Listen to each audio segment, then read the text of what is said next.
ہم آنکو سرکا والورس کے بارے میں بتانا چاہیں گے، جو کہ بلائنڈنگ فلیریاسس بھی کہلاتا ہے اور ریور بلائنڈنس کا مرض بھی کہلاتا ہے۔ یہ بھی ایک نیمیٹوڈ ہوتا ہے، راؤنڈ ورم ہوتا ہے، جس کا پیراسائٹ کا نام ہم نے آپ کو بتایا آنکو سرکا والولرس۔ اس کی خاص مسئلہ یہ ہے کہ یہ جو ہے بلائنڈنس کاز کرتا ہے، اندھا پن پیدا کرتا ہے۔ یہ خاص طور پر ایسٹرن اور سینٹرل اور ویسٹرن افریقہ کے اندر خاص طور پر موجود ہے یہ بیماری، اور امریکہ یعنی کہ ساؤتھ امریکہ کے کچھ ملکوں میں بھی یہ پائی جاتی ہے۔ گوٹمالا ہے، میکسیکو ہے، کولمبیا ہے، وینزویلا ہے، یہ بیماری وہاں پر بھی پائی جاتی ہے۔ اور ویسے اسپوریڈک کیسز تو ہر جگہ ہو سکتے ہیں، جبکہ اگر ایک مریض اگر کہیں پہنچ جائے اور اس کے ذریعے پیراسائٹ پہنچ جائیں تو دوسرے لوگوں کو بھی انفیکٹ کر سکتے ہیں۔ اس کے مارفولوجی اور اس کی سائز کے بارے میں بتانا چاہیں گے۔ آنکو سرکا والولرس جو ہے 50 سینٹی میٹر اس کی لینتھ ہوتی ہے تقریباً، اور 300 مائکرو میٹر اس کی تھکنیس ہوتی ہے۔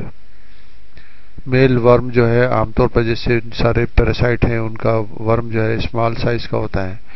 انفیکٹیو لاروی جو ہے آنکو سرکا والولرس کے، ان کا سائز 500 مائکرو میٹر سے لینتھ اور 25 مائکرو میٹر جو ہے اس کی تھکنیس ہوتی ہے۔ لائف سائیکل کے بارے میں ہم آپ کو بتانا چاہیں گے۔ اس کا طرز حیات اس طرح ہے کہ اس کے لاروی جو انفیکٹیو لاروی ہیں ہیومن اسکن میں بلیک فلائی کے ذریعے داخل ہوتے ہیں۔ Black fly, female black fly کے ذریعے داخل ہوتے ہیں۔ فیمیل بلیک فلائی کو سیمیولیم ڈومنوسم کا نام دیا گیا ہے، اور یہ بلیک فلائی جو ہے اگر اس کے اندر انفیکٹیو لاروی موجود ہیں اور وہ اگر انسان کو کاٹتی ہے تو یہ پیراسائٹ جو ہے انفیکٹیو لاروا اس آنکو سرکا والولرس کے انسانی جسم میں داخل ہو جاتے ہیں۔ یہ لاروی تقریباً 8 سے 10 مہینوں کے اندر ایڈلٹ فارم میں کنورٹ ہو جاتے ہیں، اور ایڈلٹ فارم جو ہے وہ کوائلڈ فارم کے اندر 2 یا 3 فیمیل ایک ساتھ یا 1 یا 2 میل ایک ساتھ، یعنی اس طرح جو ہے نا وہ سروائیو کرتے ہیں۔ گریوڈ فیمیل جو ہے وہ ریلیز کرتی ہے مائکرو فلیریل لاروی کو۔ فیمیل جب گریوڈ ہو جاتی ہے اس کے بعد اس کو ریلیز کرنا شروع کر دیتی ہے ڈائریکٹلی۔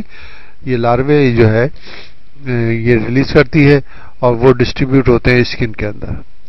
اسکن کے اندر ڈسٹریبیوٹ ہونے کے موجودگی میں جہاں پر ڈسٹریبیوٹ ہو جاتے ہیں، اگر دوبارہ سے بلیک فلائی اس انسان کو کاٹے گی اور خون پینے کے لیے تو یہ لاروی جو ہیں اس کے جسم میں داخل ہو کر اس کے پیٹ کے اندر پہنچیں گے۔ پیٹ میں جو ہے بلیک فلائی کے یہ ملٹیپلائی ہوں گے، اس کے بعد یہ اس کے تھوریسک مسل میں پہنچ جاتے ہیں، اور وہاں پر انفیکٹیو اسٹیج جو ہے نا 6 سے 8 دن میں ڈیولپ ہو جاتی ہے۔ اگر یہ انفیکٹڈ بلیک فلائی دوبارہ کسی فرد کو کاٹے گی اور اس کے اندر یہ انفیکٹیو لاروی موجود ہیں تو اس میں بھی یہ مرض داخل ہو جائے گا، اور وہ مرض جو ہے نا خاص طور پر یہ ٹیشوز کے اندر سبکونٹینیوس ٹیشو میں رہتا ہے، اور الٹیمیٹلی یہ آنکھوں تک بھی پہنچ جاتا ہے۔ آنکھوں میں پہنچنے کے بعد جو ہے نا بہت ہی سیریس مسائل پیدا کرتا ہے یہ پیراسائٹ، جو کہ بلائنڈنس کاز کرتے ہیں، یعنی کہ اندھا پن پیدا ہو جاتا ہے، مریض جو ہے نا اندھا ہو جاتا ہے اس کی وجہ سے۔ سمٹمز، علامات جو ہیں آنکو سرکا والولرس کے، آنکو سرکیاسس جو ڈیزیز ہے اس کے، جہاں پر بھی اس کے پیراسائٹ موجود ہوتے ہیں وہاں پر نوڈیولز یعنی کہ گلٹیاں بن جاتی ہیں، سرخی مائل دھبے پڑ جاتے ہیں سبکوٹینیوس ٹیشو میں۔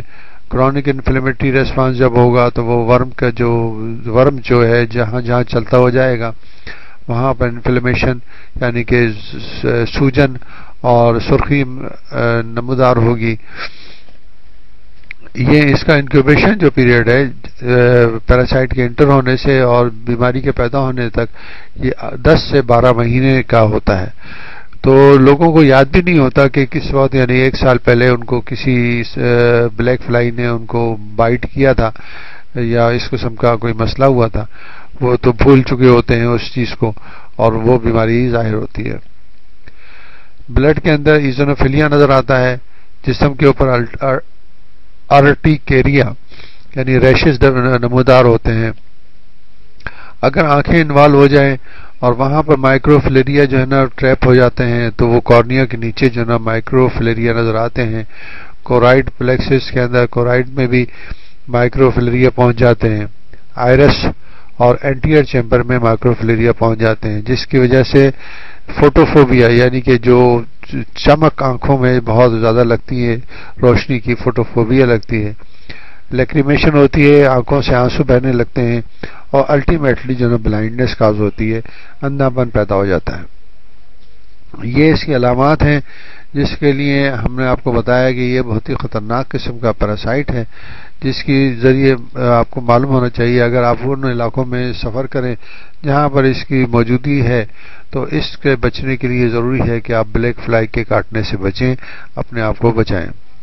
ڈائگنوسس کے لیے اس کی سائن سمٹم دیکھی جاتی ہیں اور ہسٹری معلوم کی جاتی ہے اس مریض سے کہ کہیں وہ ایسے علاقے میں تو نہیں گیا جہاں پہ بلیک فلائیز ہوتی ہیں، جو کہ یا ایسے کیسز ہوتے ہیں جو کہ یہ بیماری کاز کرتے ہیں۔ تو اگر یہ ہسٹری موجود ہو تو یہ اس سے معلومات حاصل کی جا سکتی ہے۔ بلڈ ایگزامینیشن میں ایزونوفیلیا آپ کو ملے گا جو کہ مائکروسکوپ ایگزامینیشن سے دیکھا جا سکتا ہے، اور آنکھوں کا اگر مرض ظاہر ہو گیا ہے تو اس کے لیے آنکھوں کے ڈاکٹر جو ہیں، آئی اسپیشلسٹ جو ہے نا، وہ بہت اچھے طریقے سے آنکھوں کو معائنہ کر کے اور اس کو پہچان سکتے ہیں۔ ٹریٹمنٹ انٹرونشن جو ہے جو کہ لاروی کو کل کرنا ضروری ہے تاکہ یہ جو ہے نا وہ، مگر یہ کہ اس کے لیے جو ایڈلٹ فارم کے لیے کچھ افیکٹو کوئی میڈیسن نہیں ہے۔ بہتر یہ ہے کہ اس کے لیے پریونٹیو میجرز اختیار کی جائیں اور ویکٹر کو کنٹرول کیا جائے۔ ویکٹر جو اس میں بلیک فلائی ہے، بلیک فلائی کو ختم کیا جائے گا تو یہ بیماری بھی ختم ہو جائے گی۔ ہمیں اس کی چین کو توڑنا ہوگا، ہمیں انفیکشن کی چین کو توڑنا ہوگا ان بیماریوں سے بچنے کے لیے۔